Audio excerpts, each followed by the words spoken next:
మీరు గనక సబ్స్క్రైబ్ చేసుకోకుండా ఈ వీడియో చూస్తుంటే ప్లీజ్ సబ్స్క్రైబ్ చేసుకోండి. హైదరాబాద్లోని ప్రాముఖ్య పారిశ్రామికవేత్త రాజేంద్ర ప్రసాద్ గారాలపట్టి ఎన్నో వ్రతాలు పూజలు చేశాక లేక పుట్టిన బిడ్డయే. అందుచేత తల్లిదండ్రి చాలా గారాబంగా పెంచుతున్నారు. రిషిక పేరు వినగానే అందం నేనేనంటూ మురిసిపోతుంది. సౌశీల్యం కాదు నేనంటూ పోటీకి వస్తుంది. చదువు సంపద మేమేనంటూ దూసుకొస్తాయి. చివరకు అన్నీ రాజీపడి ఆమెలో ఒదిగిపోతాయి. జలజారు తెరల మాటు నుండి ఓ రాజకుమార్తె తొంగి చూసినట్లు, వెండి మబ్బుల పరదాలని దాటుకొని చందమామ నవ్వినట్లు, అమృతం కురిసిన రాత్రి వెన్నెల్ని చిలకరిస్తూ వెళ్తున్నట్లు. రిషికని చూడగానే ప్రతి ఒక్కరూ ఓ అలౌకిక అనుభూతికి లోను కాక తప్పదు. లయతప్పిన గుండెలతో ఆమె చుట్టూ తిరిగే కుర్రకారులెందరో లెక్కలేదు. ఆమె సర్కిల్లో వరసైన ప్రతి మగవాడి కలల రాణి ఆమె. ఆమె కంటి చూపే చాలు జీవితమంతా బ్రతికేస్తాను అంటాడు ఓ ఊహాజీవి. ఆమె నోటి మాటే చాలు నిద్రాహారాలు మానేశాను అంటాడు ఓ రసిక ప్రాణి. ఇంకా ఆమె నా సొంతమైతే నా గుండె టప్పున పేలిపోతుందంటాడొక ఉద్వేగి స్వామి. ఎవరి ఆలోచనలకి ఊహలకి ప్రాధాన్యం ఇవ్వలేదు రిషిక. ప్రస్తుతానికి చదువు ఫ్రెండ్స్ ఇవే ఆమె జీవితం. మొన్నటి వరకు ఢిల్లీలో పిన్నిగారింట్లో ఉండి డిగ్రీ కంప్లీట్ చేసింది. తల్లి కోరిక మేరకు హైదరాబాద్ వచ్చి ఐసెట్ రాసి మంచి ర్యాంకు తెచ్చుకుంది. ఉస్మానియా యూనివర్సిటీలో సీటు వచ్చింది. 2 రోజుల్లో జాయిన్ అవ్వాలి. రిషిక ఎక్కిన Honda city car grand Kakatiya hotel ముందు ఆగింది. ఆమె కారు దిగి లాంచ్లో అడుగుపెట్టగానే చుట్టూ అందరూ శిలాప్రతిమలై అద్భుతాన్ని చూసినట్లు ఆమె వంక చూశారు. 5 అడుగుల 7 అంగుళాల ఎత్తు, vital statistics 38, elegance looks breathtaking beauty.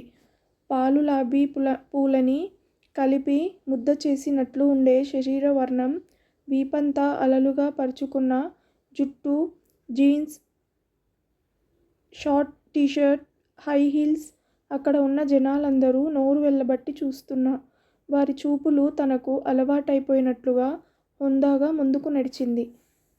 అప్పటి వరకు లాంజ్లో వెయిట్ చేస్తున్న ఆమె ఫ్రెండ్స్ అంతా హాల్లో చెబుతూ ఆమెను చుట్టుముట్టారు. దాదాపు 6 నెలల తర్వాత వారిని కలుసుకుంది రిషిక. అందుకే అందరూ కలగా పులకంగా మాట్లాడేసుకోవడంతో కాసేపు అక్కడ గందరగోళం నెలకొంది. రంగురంగుల సీతాకోక చిలుకల గుంపు అందమైన చెట్టు మీద వాలినట్లుంది అక్కడి దృశ్యం.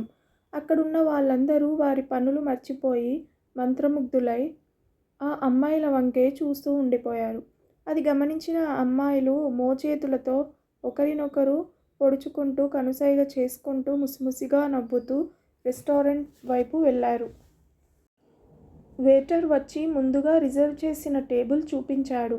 అందరూ వెళ్ళి కూర్చున్నారు. మెనూ కార్డ్ చూసి ఎవరికి కావాల్సింది వారు ఆర్డర్ చేశారు. మొత్తానికి రిషిక హైదరాబాద్ వచ్చేసింది. నాకు చాలా హ్యాపీగా ఉంది అని అంది ఒక అమ్మాయి. ఎందుకు? ఎప్పుడు పార్టీలు ఇస్తుంది కాబట్టా అని ఇంకో అమ్మాయి టీజింగ్గా అంది. మొదటమ్మాయి ఉడుకోకుండా సరదాగా నవ్వుతూ అందే కదా మరి ఇక నుండి మనకు పార్టీలే పార్టీలు అంటుంది. అందరూ నవ్వుతారు. రెస్టారెంట్లో అందరూ తల తిప్పి ఆసక్తిగా వాళ్ళ వైపు చూసి తమ పనుల్లో మునిగిపోయారు. సో ఇక ఉస్మానియా యూనివర్సిటీలో అబ్బాయిలకు నిద్ర పట్టదు. పట్టిన కలలే.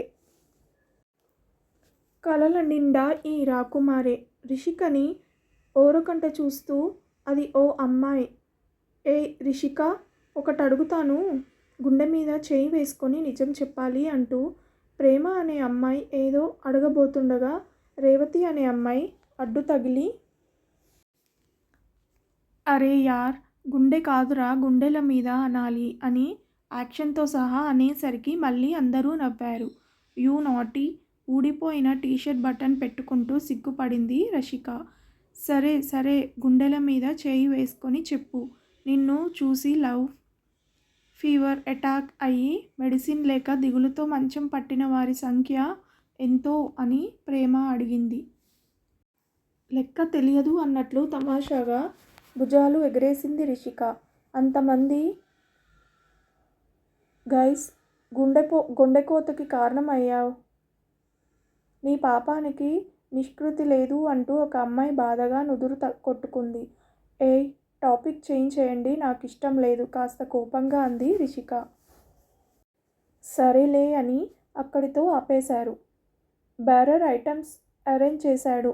Veg noodles, fry manchuria, spring rolls, pav bhaji సుతారంగా ఒక్కో పీస్ స్పోక్తో తీసుకొని తింటూ ఎంజాయ్ చేస్తున్నారు అందరూ. రిషిక, నువ్వింకా పందాలు కాస్తున్నావా లేక ఆ పిచ్చి పోయిందా అని రేవతి హఠాత్తుగా అడిగింది. గెలిచినా ఓడినా పందాలు వదిలేది లేదు. ఓటమి కన్నా గెలుపే ఎక్కువగా వర్తిస్తుంది నిన్ను కాన్ఫిడెంట్గా చెప్పింది రిషిక. నిజమా? కవ్వింపుగా అంది రేవతి. ఎస్ అంటూ రిషిక మిగతా అందరూ ఒకసారి తలలు తిప్పి కళ్ళతో సైగలు చేసుకున్నారు. సరే అయితే ఇప్పుడు మనిద్దరికీ ఒక పందెం, రేవతి హుషారుగా అంది. ఏంటి చెప్పు ఆతృతగా అంది రిషిక. ఆగు, కంగారు పడకు, ముందు బెట్టేంటో చెప్పు అంటూ ముసిముసిగా నవ్వింది రేవతి. లేదు లేదు, అసలు విషయం తెలిసాకే బెట్టేంటో చెప్పేది అని తెలివిగా అంది రిషిక. వాళ్ళ మాటలు వింటూ పక్క టేబుల్ వాళ్ళు బేరర్స్ చిన్నగా నవ్వుకుంటున్నారు. ఏసీ నుంచి పర్ఫ్యూమ్ గాలి రెస్టారెంట్ అంతటా వ్యాపించింది. పిల్లా నువ్వు లేని జీవితం పాట మృదువుగా వినిపిస్తుంది. చాలా సింపుల్. నీ 2 చేతుల చూపుడు వేళ్ళు ఎదురెదురుగా ఉంచాలి, మధ్యలో అంగుళం గ్యాప్ ఉంచాలి. 3 నిమిషాలు కళ్ళు మూసుకొని ఆ గ్యాప్ మెయింటైన్ చేయాలి. అరంగుళానికి అంటూ కదిలినా ఎటు కదిలినా ఓడిపోయినట్లే అంది రేవతి. ఓస్ అంతేనా, నేను రెడీ అని చెప్పింది రిషిక. వావ్, నువ్వే చెప్పు. ఓడిపోయిన వాళ్ళు సరిగ్గా 6 గంటలకి ఎవరైతే రెస్టారెంట్లోకి అడుగు పెడతారో వాళ్ళ బుగ్గ మీద ముద్దు పెట్టాలి. రేవతి చిలిపిగా అంది. ఫెంటాస్టిక్, క్రేజీ అంటూ అమ్మాయిలంతా రకరకాల హావభావాలతో తమ అభిప్రాయాల్ని వ్యక్తపరిచారు. అయితే సరే, రెడీగా ఉండు రేవతి అంటూ కొంటెగా నవ్వింది రిషిక. రేవతి కూడా ఏమాత్రం తగ్గకుండా ఎవరు గెలుస్తారో అది చూద్దాం అంటుంది. కళ్ళు మూసుకుంది.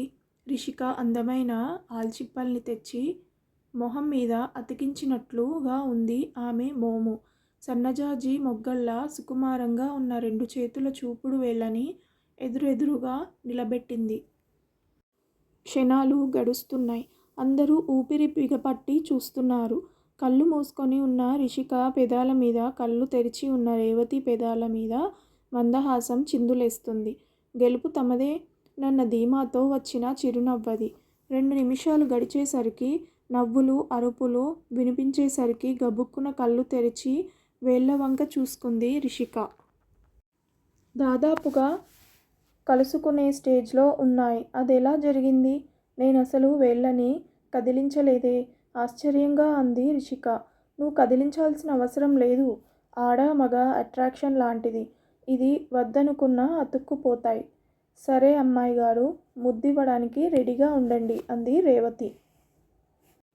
నాకేం భయమా? గంభీరంగా అంది. కానీ మనసులో దివాలు పడిపోయింది. ఇప్పుడు ఏ తలకు మాసిన వెధవకో ముద్దివ్వాలి కాబోలు అనుకుంటూ మనసులో తెగ గింజుకుపోతుంది. అప్పటికి 6 అవ్వడానికి సరిగ్గా 5 నిమిషాల టైం ఉంది. అందరూ ఆతృతగా వాచీల వంక, రెస్టారెంట్ గుమ్మం వంక చూస్తున్నారు. ఇంకా 4 నిమిషాల టైం ఉంది. రెస్టారెంట్ డోర్ మెల్లగా తెరుచుకుంటుంది. అందరూ ఆతృతగా చూశారు. లోపలికి ప్రవేశించిన శాంతిని చూడగానే రిషిక చేదు తిన్నట్లు మొహం పెట్టింది. లావుగా, పొట్టిగా, నల్లగా, ఇంత పెద్ద పొట్టతో గునగున దొర్లుకుంటూ వచ్చిన ఆకారాన్ని చూసి ఎంత పెద్ద ప్రమాదం తప్పింది అని గుండెల మీద చెయ్యి వేసుకొని నిట్టూర్చింది రిషిక. ఆమె మొహంలోని ఫీలింగ్స్ మిగతా ఫ్రెండ్స్ అందరికీ వినోదాన్ని కలిగిస్తున్నాయి. రెస్టారెంట్లో మిగతా వారికి కూడా కుతూహలంగా ఉంది. సౌందర్యం కుప్పపోసినట్లున్న ఈ అమ్మాయి ముద్దుని పొందే అదృష్టవంతుడెవరో అని. ఇంకా 2 నిమిషాలు టైం ఉంది. మళ్ళీ డోర్ తెరుచుకుంది. అంతా కళ్ళప్పగించి చూశారు. ఓ పండు ముసలాయన దగ్గుకుంటూ ప్రవేశించాడు. కొంత బెటర్, మా తాతగారనుకుంటాను అని మనసులో అనుకుంటూ సర్దుకుపోయింది రిషిక. గ్రాండ్పా, మంచి ఛాన్స్ మిస్ అయ్యారు. 2 నిమిషాలు ఆలస్యంగా వచ్చుంటే బాగుండేది అని నవ్వుతూ అరిచింది ప్రేమ. ముసలాయనకి అర్థం కాకపోయినా ఓ బోసినవ్వు విసిరేసి వెళ్ళిపోయాడు. రవ్వడానికి ఇంకా 5 సెకండ్లు మాత్రమే టైముంది. డోర్ మెల్లగా తెరుచుకుంటుంది. Ready, steady, go! అందరూ ఒక్కసారిగా రిషికని ముందుకు నెట్టారు. తలుపు తోసుకొని రబ్బరు బొమ్మ లాంటి 7 ఏళ్ల పాప అనుభవ్. దీని తర్వాత భాగం మరి ఒక వీడియోలో తెలుసుకుందాం. ఈ కథ గనక మీకు నచ్చితే ప్లీజ్ సబ్స్క్రైబ్ చేయండి, లైక్ చేయడం మర్చిపోకండి. Thank you so much for watching this video.